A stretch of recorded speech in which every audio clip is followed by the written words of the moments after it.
Pemirsa Jawa Pos TV, jumpa lagi dalam Jateng Talk, perbincangan tentang masalah-masalah aktual bersama tokoh-tokoh di Jawa Tengah. Kali ini saya bersama Kiai Haji Nuruddin Amin yang biasa dipanggil Gus Nung. Dipanggil Gus karena putra seorang kiai, yaitu Muhammad Amin Soleh, dan keterusan meskipun sekarang ini sudah menjadi Kiai Haji Nuruddin, tapi masyarakat masih memanggil dengan Gus. Itu kebiasaan yang sudah lama. Nah, beliau ini selain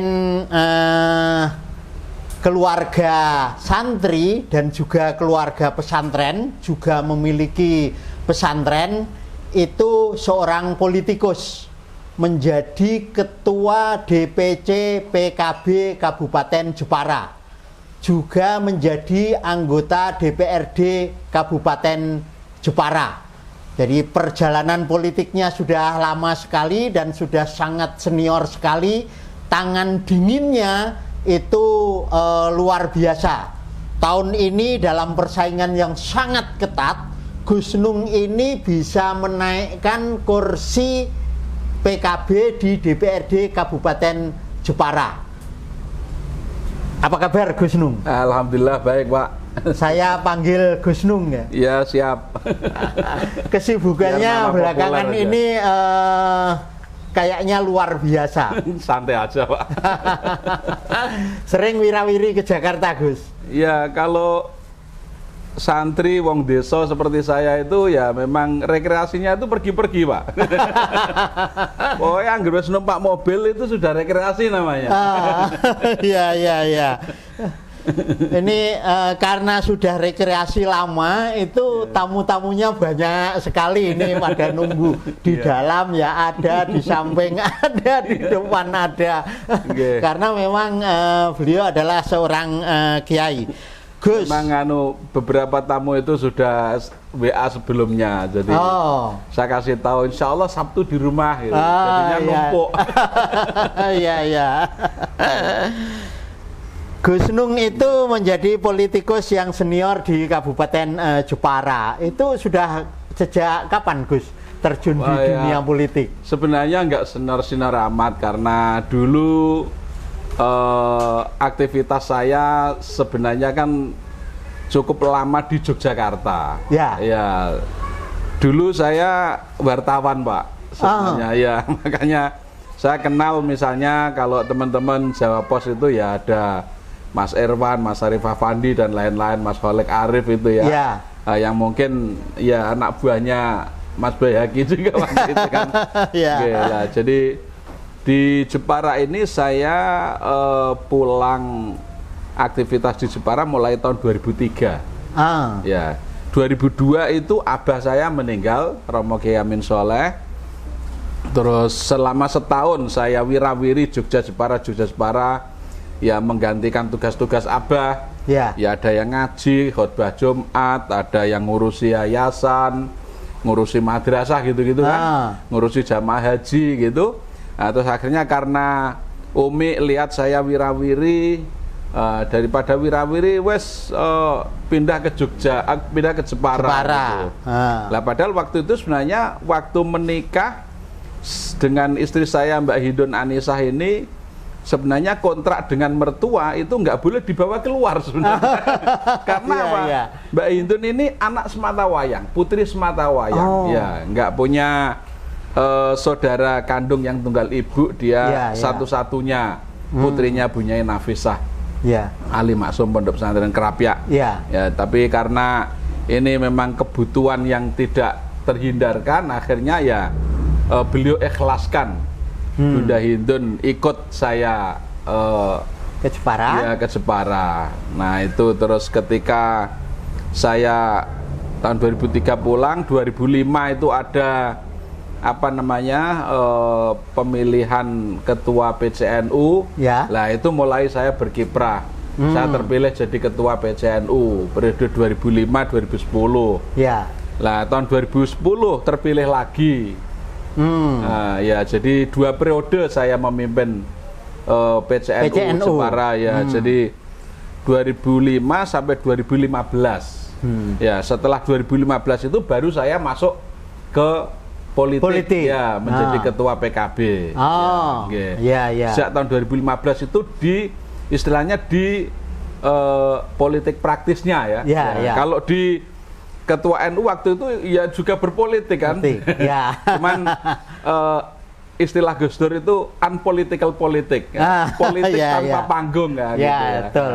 Betul. Kira-kira kalau orang melihat NU sekarang ini kan lebih politis daripada partai politik seperti itu. Itu sebenarnya unpolitical politik, itu politik tanpa panggung ya. Kita ini, saya awalnya di Jepara sudah memainkan politik yang tanpa panggung itu sejak tahun 2005 sampai 2015. Luar biasa. Begitu 2015 itu baru jadi ketua PKB sampai sekarang. Bu Hindun Anisah yang disebut-sebut Gus Nung itu adalah istri beliau, itu juga seorang politikus. Tempo hari mencalonkan diri sebagai anggota DPR RI tapi Gus. Belum berhasil. Itu dari sama-sama dari keluarga santri dan dari keluarga pesantren. Bu Hindun itu dari pesantren Krapyak, Yogyakarta, yang kemudian dibawa juga ke Jepara. Dua-duanya lantas terjun ke dunia politik gitu. Itu keluarga lain ada yang sudah mendahului atau ikut bersama-sama terjun ke politik, Gus? Ya, memang keluarga saya ini kalau dari kakak saya, kakak ipar itu Gus Halim ya. Gus Halim itu sekarang jadi menteri desa itu. Ya. Kalau dari Mbak Hindun itu ada saudara sepupu itu Gus Hilmi Muhammad yang jadi anggota DPD. DPD RI dari daerah DIY ya di Jakarta. Ya rata-rata terjun di organisasi kemasyarakatan, tapi tidak semuanya di partai politik. Tapi semuanya di NU. Iya, semuanya jadi aktivis di NU, termasuk adik saya itu jadi wakil ketua PCNU di Jepara. Di Jepara juga. Gus Nung itu lahir di kalangan pesantren. Ya, di Jepara ini. Dan kemudian mewarisi juga pesantren dan kemudian dikembangkan. Nah, tempat syuting ini di rumahnya Gus Nung yang berada di tengah-tengah pesantren beliau, di tengah-tengah sekolahnya beliau. Itu sekolah mulai dari tingkat dasar, ada PAUD ya, mulai dari PAUD, TK, SD. Kalau SD-nya di Jepara Kota. Jepara Kota. Yang di sini sampai apa? Aliyah? MTS sama Aliyah ya, di lingkungan ini semua ya. Ya, Gus ya. Jadi menarik sekali. Nah, itu bagaimana itu bisa mengawinkan politik dengan kekiaian Gus Nung yang pada saat-saat dulu itu kan digembar-gemborkan jangan mencampur adukkan antara ya, itu sebenarnya termasuk stereotip yang menurut saya kurang benar ya. Jadi kita orang pesantren, kita orang yang mengelola pendidikan itu di stigma untuk tidak perlu terjun ke politik. Sehingga politik ini diurusi oleh orang-orang yang tidak paham dengan pesantren.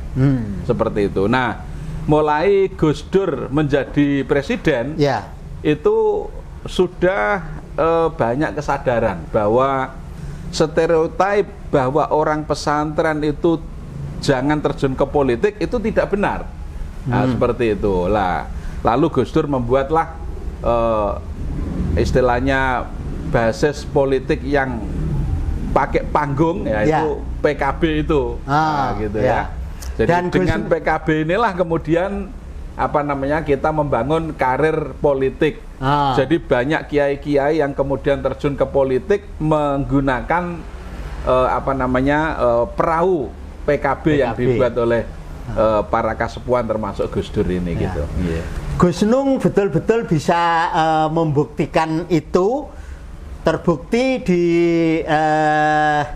Jepara PKB itu pada pemilu yang lalu itu bisa menambah 1 kursi dari 6 menjadi 7 ya Gus ya. Suaranya meningkat tajam. Meningkat. Jadi sebenarnya dari 2014 ya, 2014 itu kan saya belum terjun di PKB.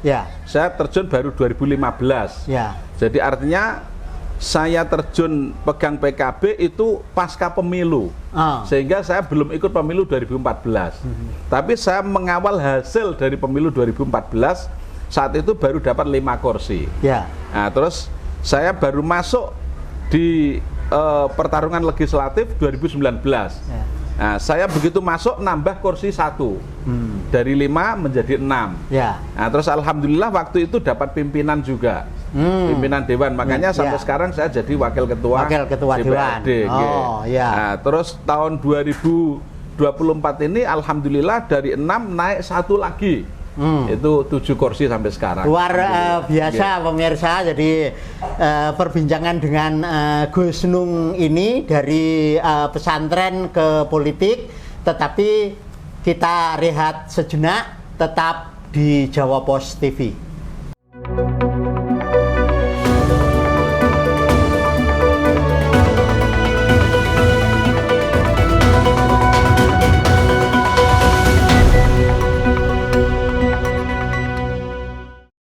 Pemirsa Jawa Pos TV, kita lanjutkan lagi perbincangan dengan Gus Nung, Kiai Haji Nuruddin Amin.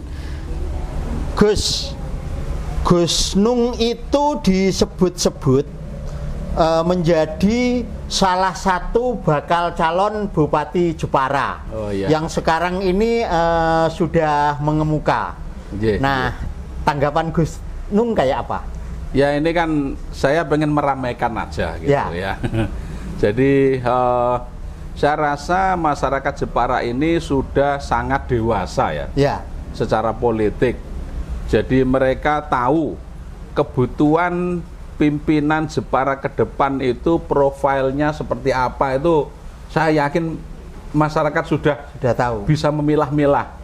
Nah, oleh karena itu saya berharap banyak tokoh di Jepara ini marilah memberikan warna ya, memberikan pilihan, banyak pilihan kepada masyarakat supaya masyarakat ini bisa menimbang-nimbang, endi pimpinanku, endi bupatiku sing tepat untuk memimpin Jepara ke depan. Kira-kira begitu. Jadi motivasi saya ya hanya ingin meramaikan, terus siapa tahu memang masyarakat ini punya ketertarikan dengan saya karena saya punya visi misi untuk membangun Jepara ke depan. Kalau memang cocok dengan angan-angan masyarakat, ya insya Allah kita lanjutkan untuk tahap-tahap berikutnya, kira-kira begitu Pak.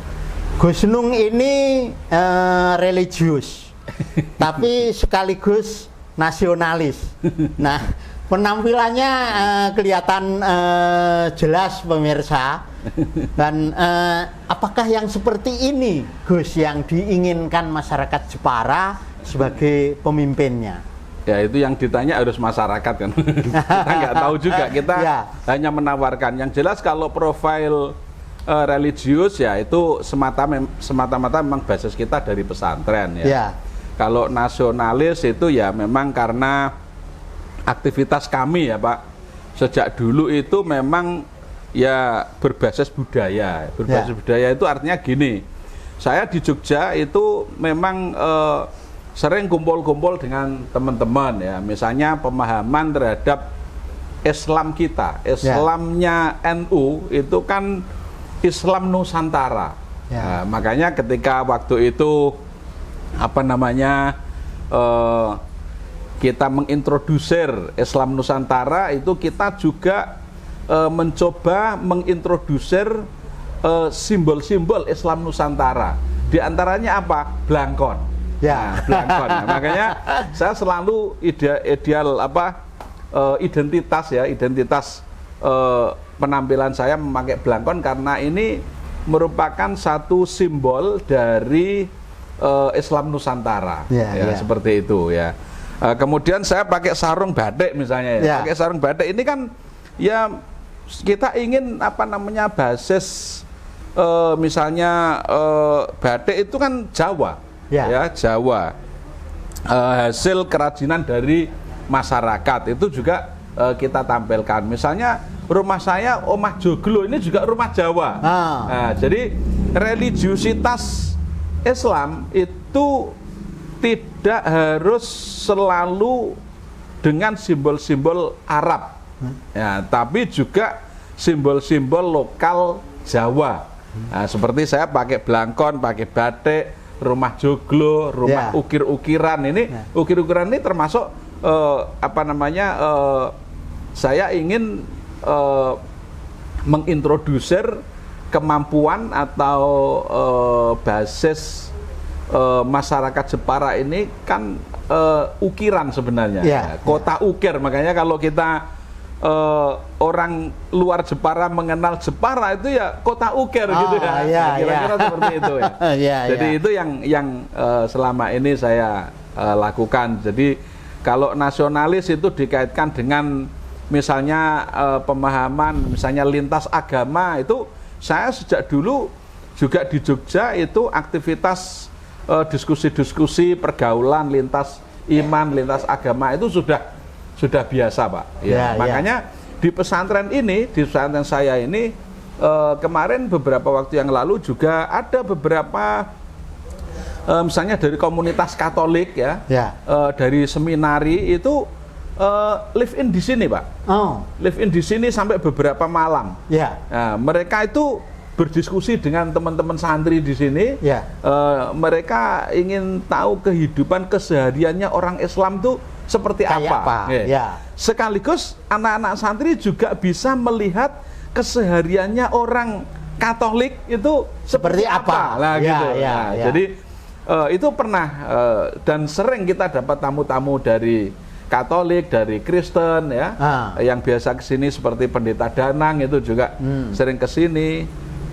Kemarin juga barusan ada tamu dari dosen-dosen Singapura itu juga mereka ingin melihat bagaimana kehidupan pesantren itu memberikan respon terhadap kehidupan yang antar iman lintas agama seperti itu.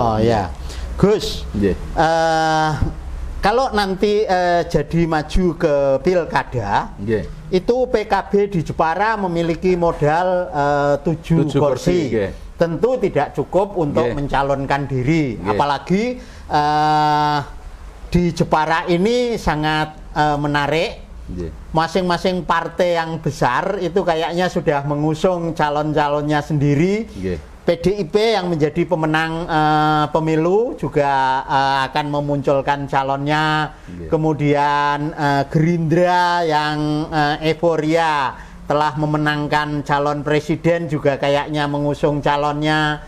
P3 itu juga telah menyiapkan calonnya juga gitu. Dan Gus Nung disiapkan oleh PKB. Nanti ke depan kayak apa, Gus?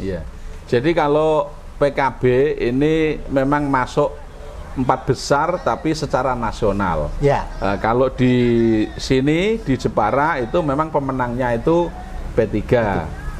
Kemudian di bawahnya ada PDI dan Gerindra, di bawahnya baru kita PKB dan Nasdem. Itu partai besar di Jepara kurang lebih ya ada sekitar 5. Ya di bawah kita ada Golkar yang dapat 4 kursi juga.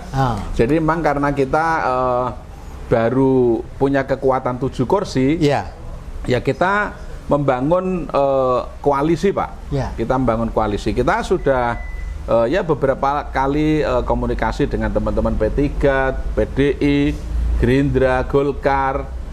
Kita ajak diskusi semua mana yang kira-kira apa namanya bisa mencapai titik temu gitu ya untuk berkoalisi. Jadi kemarin sudah pernah kita sekali ketemuan antara PKB, Gerindra sama P3. Pernah kita bersepakat untuk kita menjadi satu koalisi seperti itu. Ya belum belum koalisi karena nanti kita kan harus konsultasi dengan DPP ya. Kita bisa dikatakan embrio waktu itu ya, embrio koalisi. Nah, tapi ini kita juga nanti akan ditentukan oleh misalnya tokoh-tokoh yang akan muncul, yang akan dimunculkan sebagai K1 siapa, K2 siapa. Ini masih dalam proses penggodokan. Jadi kami PKB juga masih sangat terbuka ya, sangat terbuka. Nanti kalau formasinya K1 siapa yang akan muncul, kalau porsinya K2 siapa yang akan muncul, nanti kita akan diskusikan bersama partai-partai yang lain. Jadi teman koalisinya kita akan ajak rembukan soal person-person itu. Jadi menarik sekali. Dengan P3 tentu sering berkomunikasi. Ketua DPC P3 Jepara itu bertetanggaan dengan Gus Nung. Rumahnya hanya sebelah, sama dengan, berbatasan hanya dengan tembok. Ketua DPC PKB itu bertetanggaan dengan Ketua DPC P3. Jadi kalau rembukan-rembukan tuh dia habis sholat subuh mampir ke sini, atau saya habis sholat subuh mampir ke rumah dia. Jadi lebih informal ngomong-ngomongnya. Oke Gus, kira-kira nanti tentu kalau ini menjadi calon bupati itu sosok calon wakil bupatinya kayak kira-kira seperti apa, Gus? Ya itu kita masih belum tahu ya. Kalau misalnya kita dikasih pertama-tama kan kita tentukan koalisinya dulu. Koalisinya nanti dengan siapa. Kalau nanti di koalisi itu kita diberi wewenang untuk menentukan K1, kemungkinan saya yang maju. Nah, nanti koalisi memberikan porsi K2-nya itu kepada siapa? Lah, itu kita tentukan, kita serahkan kepada koalisi gitu. Jadi kita masih belum berani istilahnya untuk menentukan wakilnya nanti siapa, karena pertama-tama kita harus membangun koalisinya dulu. Jadi nanti biar koalisi yang menentukan rembukan yang porsinya K1 siapa, yang K2 siapa, seperti itu. Jadi kita masih terbuka dengan teman-teman koalisi nantinya. Pemirsa Jawa Pos TV, semakin menarik perbincangan dengan Kiai Haji Nuruddin Amin yang biasa dipanggil Gus Nung, Ketua DPC PKB Kabupaten Jepara. Tapi sekali lagi kita rehat sejenak, tetap di Jawa Pos TV.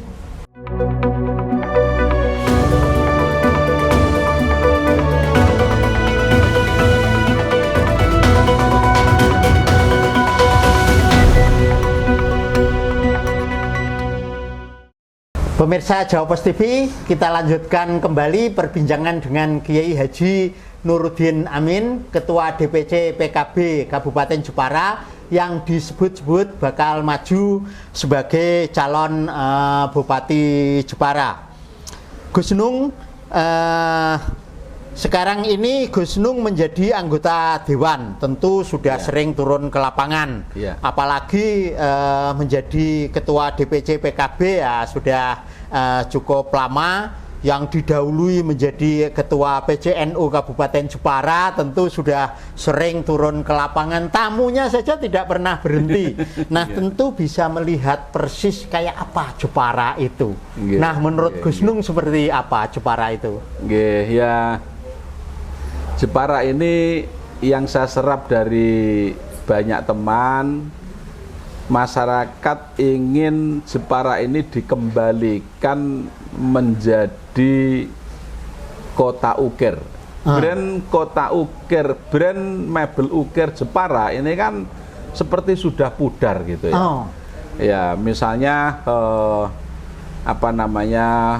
pengusaha-pengusaha mebel ya, ini juga banyak yang menurun sejak waktu itu, pernah booming tahun 2000 ya.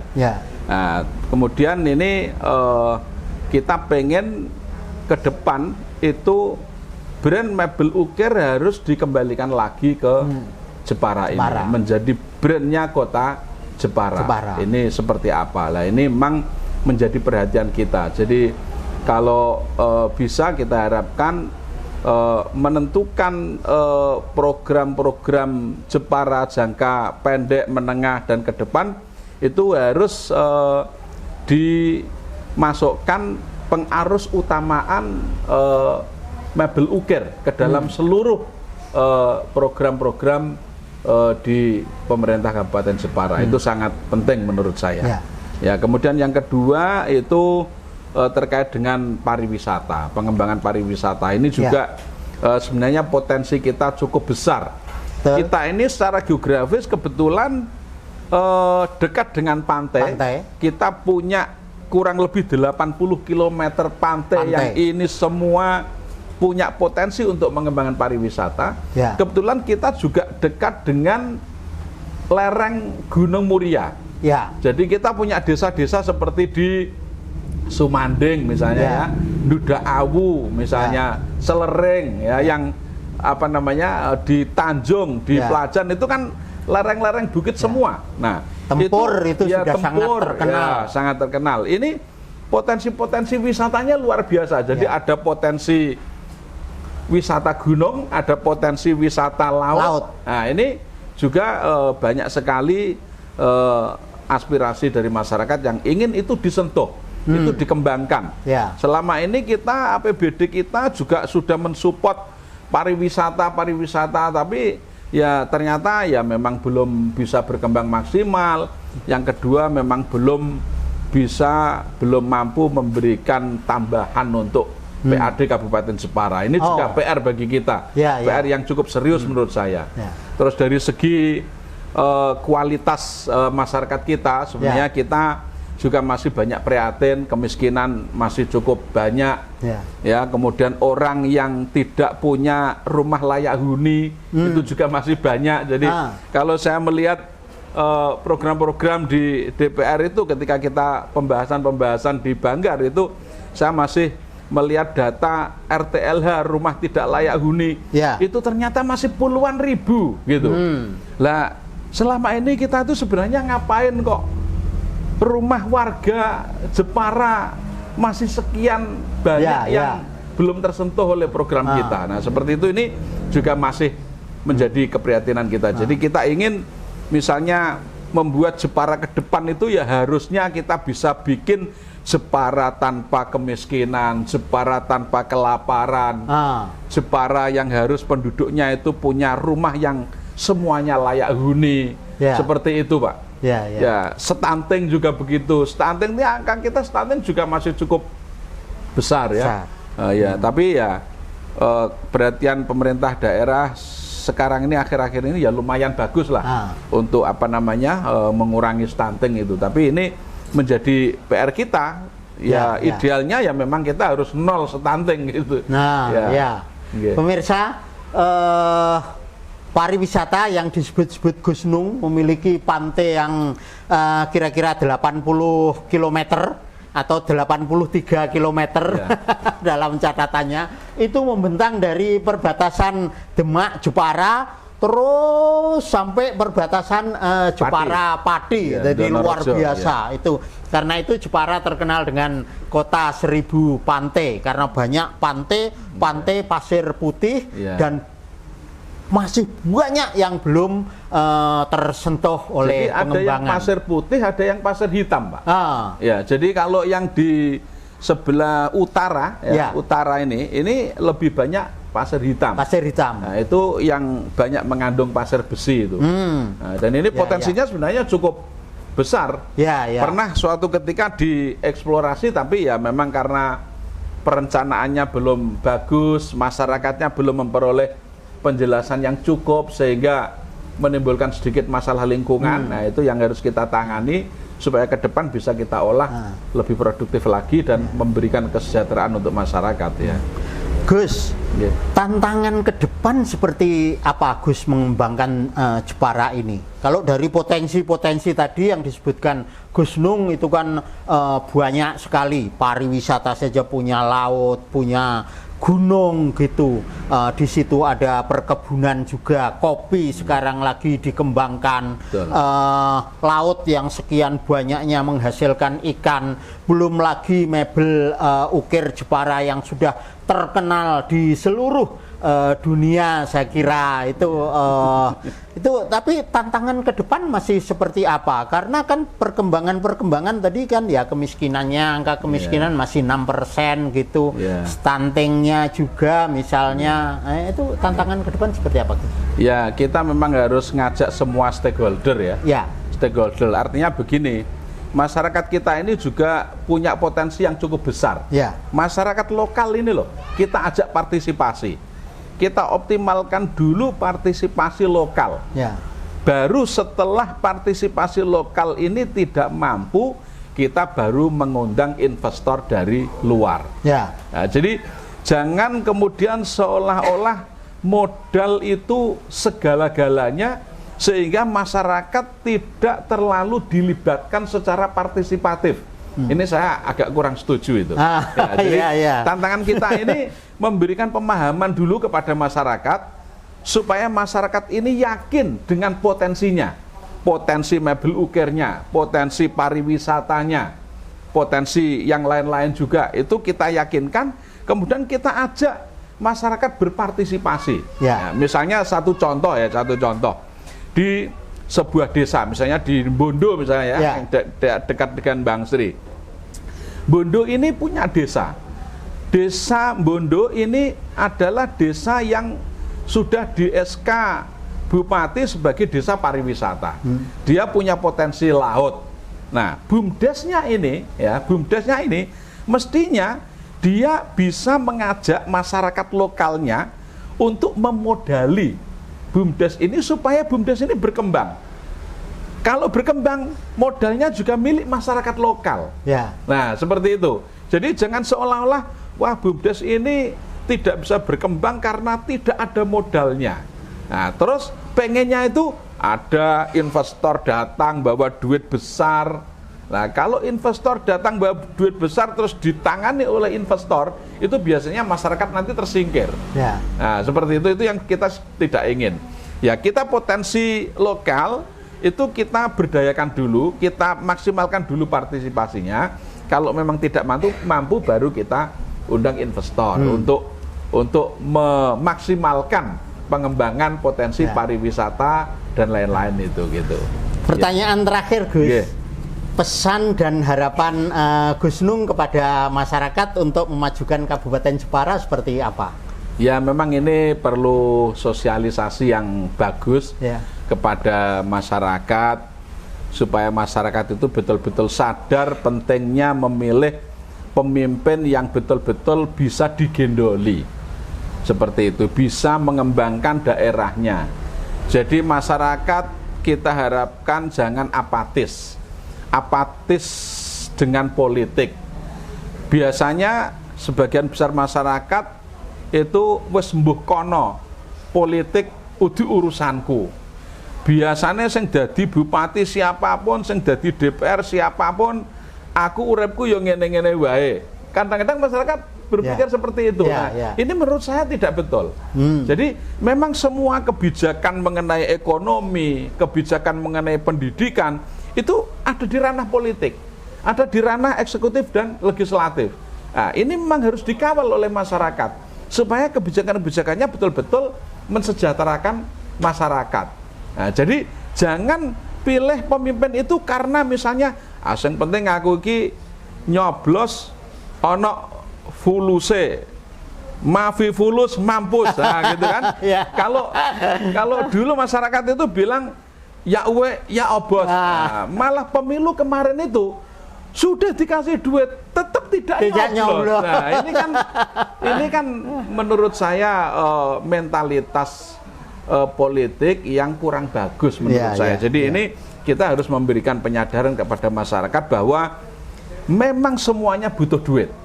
Tapi duit bukan segala-galanya untuk membangun Jepara ini. Butuh kesadaran masyarakat, butuh partisipasi masyarakat, butuh pemikiran masyarakat. Mari kita bersama-sama mengembangkan Jepara yang potensinya luar biasa ini gitu. Pemirsa Jawa Pos TV, demikian perbincangan kami dengan Kiai Haji Nuruddin Amin, Ketua DPC PKB Kabupaten Jepara, anggota DPRD Kabupaten Jepara yang disebut-sebut akan maju mencalonkan diri sebagai calon Bupati Kabupaten Jepara. Dari rumah beliau di Desa Bangsri, Kecamatan Bangsri, Kabupaten Jepara, saya Bayi Haki, sampai jumpa.